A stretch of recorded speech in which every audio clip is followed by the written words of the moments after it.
Para bapak dan ibu dan saudara-saudara sekalian juga yang di kapel kita, para suster yang kami cintai dalam Yesus Kristus. Ada seorang suami dan setelah 10 tahun pernikahan mereka, makin lama makin tuli suami itu. Tahun pertama masih mendengar suara istrinya dengan jelas. Kemudian makin lama makin tak mendengar lagi. Akhirnya mereka berunding, istri dan suami. Kita periksalah ke dokter. Apa sebenarnya yang terjadi? Udah dekat kali pun aku tak kau dengar. Aku tak tahu, katanya. Akhirnya mereka pergi ke dokter THT. Diperiksa sampai beberapa kali, dicoba lagi, beres semua. Beres. Apa yang terjadi sebenarnya? Tapi percobaan terakhirlah dibuat dokter itu. Diambil dokter itulah lonceng. Jadi disuruhlah bapak itu 20 meter jauhnya. Dokter itu mau lonceng, ting ting ting ting. Kau dengar? Dengar. Maju lagi 10 meter. Dengar. Terus makin dekat. Akhirnya disuruhlah ke psikiater. Rupanya memang bapak itu bukan tuli, tapi tuli untuk suara istrinya. Tak bisa dia mendengar, bukan dibuat-buatnya, memang tak bisa dia mendengar suara istrinya karena terus suaranya lama-lama dibuat pertahanan dirinya, jangan ku dengar. Itulah hebatnya. Para bapak dan ibu dan saudara sekalian, dalam kitab Yesaya tadi memang rupanya suatu yang rahmat Tuhan ialah bahwa telinga orang tuli akan dibuka, mulut orang bisu akan bersorak-sorai, katanya.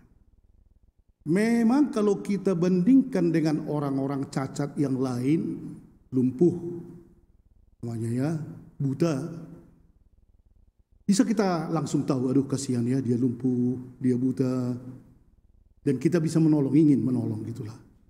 Tapi orang tuli dan bisu tidak nampak itu langsung bahwa apakah dia buta, apakah dia tuli, apa bisu. Ada dulu teman sekelas kami agak tuli memang kan. Tapi selalu senyum. Kalau sudah senyum sudah tuli lah itu. Dari jauh sudah senyum-senyum dia. Oh itu rupanya ciri khas. Kalau dari jauh sudah senyum dia yang tulinya itu. Jadi jangan senyum-senyum kalian dari jauh. Nanti bilang orang tuli kan. Tapi rupanya memang begitu.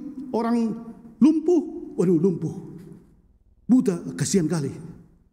Tapi orang bisu dan tuli tidak mudah kita ketahui ya, apakah dia ini bisu atau tuli. Itulah persoalan di dalam orang bisu dan tuli itu. Dan kali ini agak hebat sebenarnya ya. Yesus biasanya kan mana begitu caranya ya. Kalau orang lumpuh, oke, bangkitlah. Beres. Orang buta, oke. Kau bisa melihat? Bisa. Ini disingkirkannya dulu orang, baru dimasukkannya jarinya ke telinga orang itu. Rasa ada tungkiknya itu kan. Sudah itu dijilatnya lagi, diludahi. Dimasukkannya ke lidah. Ya, ngeri juga ya. Tapi mengapa ada proses ini dibuat oleh Yesus ya? Mengapa ada proses? Kenapa tidak langsung, oke, dengarlah dan bisa bicara? Ini tidak. Efata sesudah dia membuat, akhirnya kita lihat seperti ada proses yang jarang dibuat oleh Yesus seperti ini. Para bapak dan ibu, hal ini mungkin ada yang ingin diutarakan oleh Yesus. Ketika dikatakan Yesus tadi, efata artinya terbukalah. Sebenarnya telinga dan mulut atau lidah orang ini memang bisa digunakan, tapi sekaligus juga rupanya imannya terbuka dan hatinya terbuka. Bapak dan Ibu dan saudara sekalian, para suster kami juga, manusia memang tadi seperti Bapak itu, kita bisa tidak mendengar apa-apa. Walaupun umpamanya kita katakanlah dulu kalau kita mengikuti retret, mana kita dengar itu apa yang dibilang. Atau kalau di lapangan sekolah sana kan, sudah pakai loudspeaker itu, berapa orang lah mendengarnya itu? Karena orang sebenarnya memang ketika didengar atau ketika ada suara belum tentu didengar. Didengar memang secara fisik didengar, tapi mendengarkan harus ada hati. Kalau tidak ada hati tak didengarnya itu. Kalau Sister Teresiana ini pamannya dinasehati atau Sister Yantini dinasehati oleh Sister Aurelia. Kalau ya Sister, ya Sister. Besoknya mana aku tahu itu. Karena tidak suka kita mendengarnya. Kalau tidak suka mendengar, tak pernah hati kita mendengar. Dan itulah rupanya yang ingin diubah oleh Yesus. Daya dengar manusia memang suka menyaring. Apa yang dia suka, maka itu akan didengarnya. Gosip yang paling halus pun, oh iya memang tahu aku. Yang hanya itu terus tahu ya. Tapi ada kokoh. Inilah rupanya telinga sangat penting itu mendengar dengan hati. Dan manusia mendengar bukan hanya dengan telinga, betul-betul harus dengan seluruh jiwa dan hati, barulah bisa berhasil. Di kelas pun begitu. Apalagi mendengar sabda Allah. Mendengar sabda Allah itu kalau tidak dengan hati memang tidak akan bisa masuk. Di sini Yesus ingin sampai dia tadi membuat gerakan atau aksi tertentu, manusia, ugirik ma pinggolmi, biar keluar tungkikmu itu. Banyak kali gayamu, tak mau kau mendengar sabda Tuhan. Apa yang dinasehati orang tua tak mau kau dengar.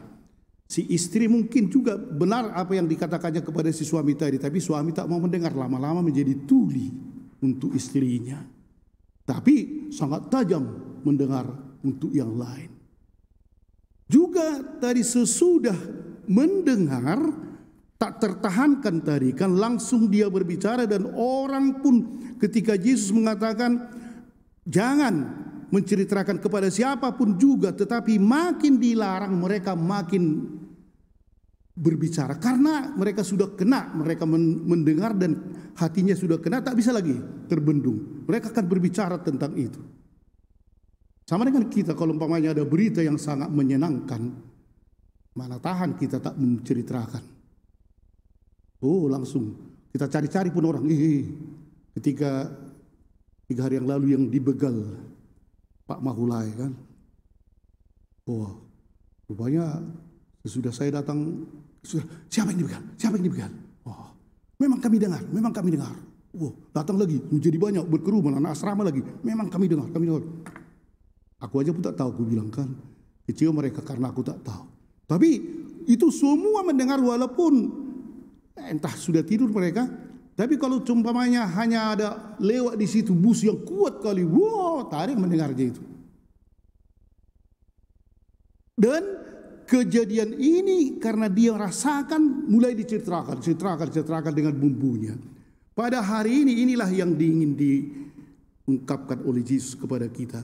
Kalau kita para bapak dan ibu, suami istri atau dimanapun Anda, di kantor atau dimanapun kita berada, cobalah telinga kita mendengar dan hati kita juga mendengar. Suara atau bisikan anak kita yang remaja atau masih kecil, dengarkanlah dengan hati. Dengarkanlah juga dengan hati apa yang dibisikkan atau dikatakan oleh suami atau istri atau tetangga. Dan dengarkanlah juga dengan hati apa sebenarnya yang kita terima dari Yesus kata-katanya. Dan kalau kita sudah mendengarkannya dengan hati, kita akan mewartakannya. Jadi kalau kita kurang mewartakan dalam arti bukan dengan verbal ya, yang nanti umpamanya karena sudah bertobat Suster Janti sama Suster Siana ini langsung ke naik sudako. Halo aku begini pada Tuhan. Dilempar orang nanti kalian. Tapi makin dibuat dengan kelakuan, inilah mewartakan. Ada misionaris dari Swiss tahun 70, Kapusin, datang ke Afrika, Tanzania. Jadi dia berkhotbah di sana, bercerita tentang Yesus, satu suku akhirnya mau bertobat. Dan sekarang memang mereka jadi Katolik, sana kan Tanzania banyak Katoliknya. Jadi kepala suku ini terus mendengar. Setiap kali datang pastor, dibawanya anggota sukunya ini mendengar. Dan didengar-dengarnya lah kasih. Jangan bermusuhan.